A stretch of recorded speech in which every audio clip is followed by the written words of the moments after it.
Ch.2. What Lucy Found There. "Good evening," said Lucy, but the fawn was so busy picking up his parcels that at first he did not reply. When he had finished, he made her a little bow. Good evening," said the fawn. "Excuse me, I don't want to be inquisitive, but should I be right in thinking that you are a daughter of Eve?" "My name's Lucy," said she, not quite understanding him. "But you are, forgive me, you are what they call a girl?" asked the fawn. "Of course I'm a girl," said Lucy. "You are in fact human?" "Of course I'm human," said Lucy, still a little puzzled. To be sure, said the fawn. "How stupid of me! But I've never seen a son of Adam or a daughter of Eve before. I am delighted, that is to say—" And then he stopped, as if he had been going to say something he had not intended, but had remembered in time. Delighted, he went on. "Allow me to introduce myself. My name is Tumnus." "I am very pleased to meet you, Mr. Tumnus," said Lucy. "And may I ask, O Lucy, daughter of Eve," said Mr. Tumnus, "how you came into Narnia?" "Narnia? What's that?" said Lucy. "This is the land of Narnia," said the fawn, "where we are now, all that lies between the lamp-post and the great castle of Cair Paravel on the eastern sea. And you have come from the wild woods of the west?" I got in through the wardrobe in the spare room," said Lucy.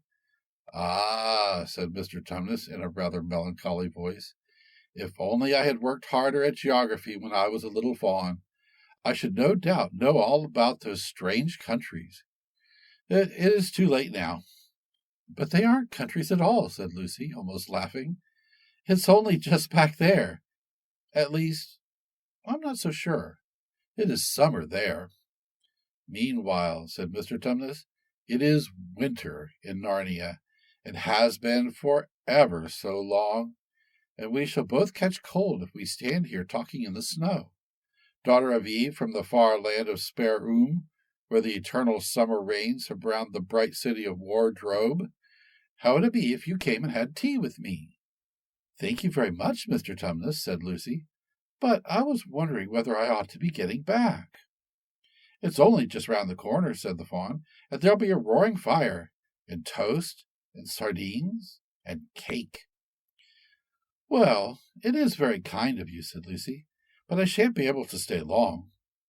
"If you will take my arm, daughter of Eve," said Mr. Tumnus, "I shall be able to hold the umbrella over both of us. That's the way. Now, off we go."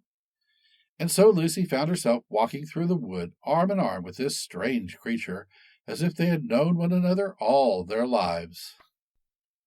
They had not gone far before they came to a place where the ground became rough, and there were rocks all about, and little hills up and little hills down. At the bottom of one small valley, Mr. Tumnus turned suddenly aside as if he were going to walk straight into an unusually large rock. But at the last moment Lucy found he was leading her into the entrance of a cave. As soon as they were inside, she found herself blinking in the light of a wood fire. Then Mr. Tumnus stooped and took a flaming piece of wood out of the fire with a neat little pair of tongs, and lit a lamp. "Now, we shan't be long," he said, and immediately put a kettle on. Lucy thought she had never been in a nicer place.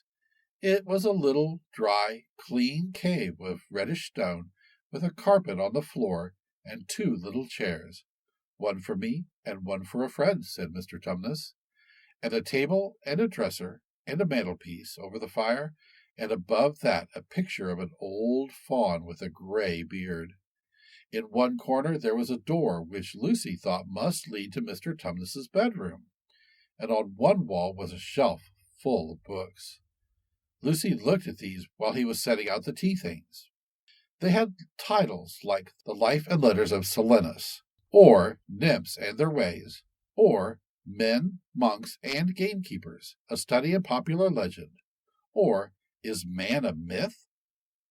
"Now, daughter of Eve," said the fawn. And it really was a wonderful tea. There was a nice brown egg, lightly boiled, for each of them, and then sardines on toast, and then buttered toast, and then toast with honey, and then a sugar-topped cake. And when Lucy was tired of eating, the fawn began to talk. He had wonderful tales to tell of life in the forest. He told about the midnight dances and how the nymphs who lived in the wells and the dryads who lived in the trees came out to dance with the fawns. About long hunting parties after the milk-white stag who could give you wishes if you caught him. About feasting and treasure-seeking with the wild red dwarves in deep mines and caverns far beneath the forest floor. And then about summer when the woods were green and old Silenus on his fat donkey would come to visit them, and sometimes Bacchus himself.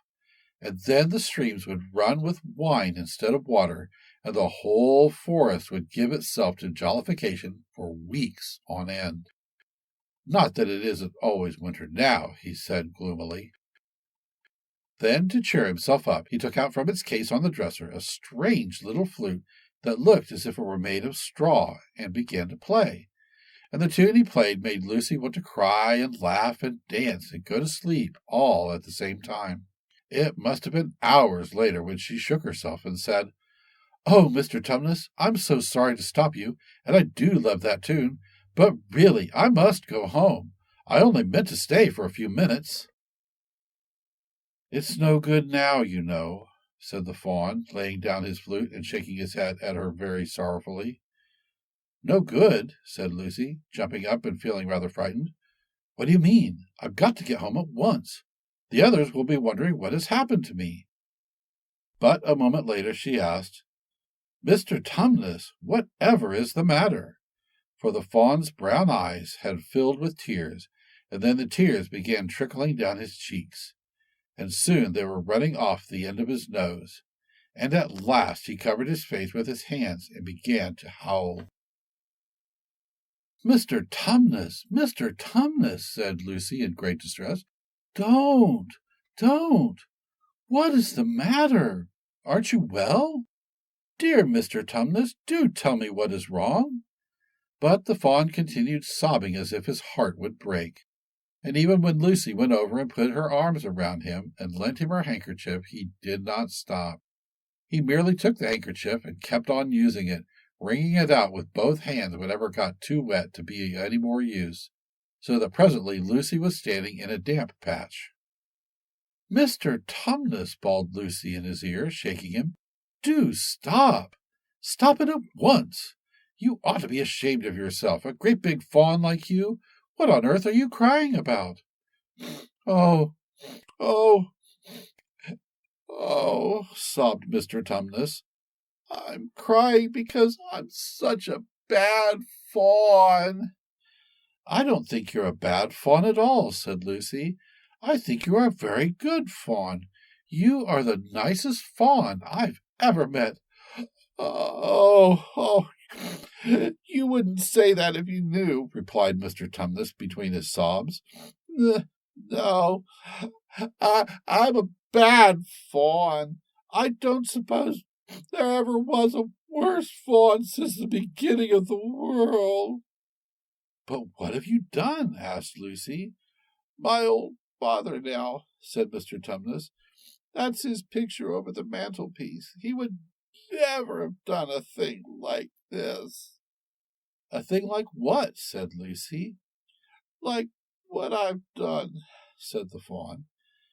"Taken service under the White Witch. That's what I am. I'm in the pay of the White Witch." "The White Witch? Who is she?" "Why, it is she that has got all Narnia under her thumb. It's she that makes it always winter and never Christmas. Think of that." "How awful!" said Lucy. "But what does she pay you for?" "That's the worst of it," said Mr. Tumnus with a deep groan. "I'm a kidnapper for her. That's what I am. Look at me, daughter of Eve. Would you believe that I'm the sort of fawn to meet a poor, innocent child in the wood, one that had never done me any harm, and pretend to be friendly with it, and invite it home to my cave, and all for the sake of lulling it asleep, and then handing it over to the White Witch? No, said Lucy. I'm sure you wouldn't do anything of this sort. but, but I have, said the fawn. Well, said Lucy, rather slowly, for she wanted to be truthful and yet not be too hard on him. Well, that was pretty bad, but you're so sorry for it that I'm sure you will never do it again. Daughter of Eve, don't you understand? Said the fawn. It isn't something I have done. I'm doing it now, this very moment. What do you mean? Cried Lucy, turning very white. You are the child, said Mr. Tumnus. I had orders from the White Queen that if I ever saw a son of Adam or a daughter of Eve in the wood, I was to catch them and hand them over to her. And you're the first I've ever met. And I pretended to be your friend and asked you to tea, and all the time I've been meaning to wait until you were asleep and then go and tell her. Oh, but you wouldn't, Mr. Tumnus, said Lucy. You won't, will you? Indeed, you really mustn't. And if I don't, said he, beginning to cry again, she's sure to find out, and she'll have my tail cut off and my horns sawn off and my beard plucked out, and she'll wave her wand over my beautiful cloven hooves and turn them into horrid solid hooves like a wretched horse's. And if she is extra and specially angry, she'll turn me into stone. I shall be only a statue of a fawn in her horrible house until the 4 thrones at Cair Paravel are filled, and goodness knows when that will happen, or whether it will ever happen at all. I'm very sorry, Mr. Tumnus, said Lucy, but please let me go home. Of course I will, said the fawn. Of course I've got to. I see that now. I hadn't known what humans were like before I met you. Of course I can't give you up to the witch, not now that I know you. But we must be off at once. I'll see you back to the lamp-post. I suppose you can find your own way from there back to spare and wardrobe? I'm sure I can, said Lucy. We must go as quietly as we can, said Mr. Tumnus. The whole wood is full of her spies. Even some of the trees are on her side. They both got up and left the tea things on the table, and Mr. Tumnus once more put up his umbrella and gave Lucy his arm, and they went out into the snow. The journey back was not at all like the journey to the fawn's cave. They stole along as quickly as they could without speaking a word, and Mr. Tumnus kept to the darkest places. Lucy was relieved when they reached the lamp-post again. Do you know your way from here, daughter of Eve? Said Tumnus. Lucy looked very hard between the trees and could just see in the distance a patch of light that looked like daylight. Yes, she said, I can see the wardrobe door. Then be off home as quick as you can, said the fawn. And can you ever forgive me for what I meant to do? Why, of course I can, said Lucy, shaking him heartily by the hand. And I do hope you won't get into dreadful trouble on my account. Farewell, daughter of Eve, said he. Perhaps I may keep the handkerchief? Rather, said Lucy, and then ran towards the far-off patch of daylight as quickly as her legs would carry her. And presently, instead of rough branches brushing past her, she felt coats, and instead of crunching snow under her feet, she felt wooden boards. And all at once she found herself jumping out of the wardrobe into the same empty room from which the whole adventure had started. She shut the wardrobe door tightly behind her and looked around, panting for breath. It was still raining, and she could hear the voices of the others in the passage. I'm here, she shouted. I'm here. I've come back. I'm all right.